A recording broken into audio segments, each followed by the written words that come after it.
And then this last little section just deals with public opinion and the legitimacy of the court as an institution. The public anymore views the court as very, very partisan. The public's confidence in the court is at some of its lowest levels ever, and this is of particular concern to Chief Justice Roberts. He's taken steps to try to improve the image of the court in the public's eye. But one of the biggest problems has been these 5-4 decisions on really, really big controversial issues. It seems to highlight that partisan divide with more judges lining up with the political views of the president who appointed them than ever before.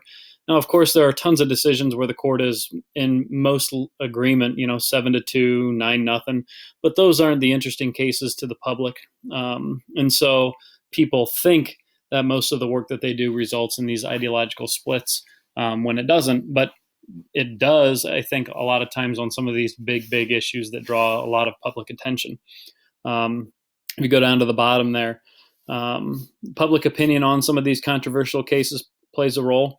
And then, of course, because some of the decisions go in favor of conservatives and some go in favor of Democrats, both sides are sort of angry with the court. So you look at Obamacare rulings where the court, I think 3 different times, upheld Obamacare. And then, of course, the same-sex marriage being protected under the 14th Amendment. Those are 2 things that really made conservatives angry and viewed the court as, a bunch of liberals trying to overturn historical precedent.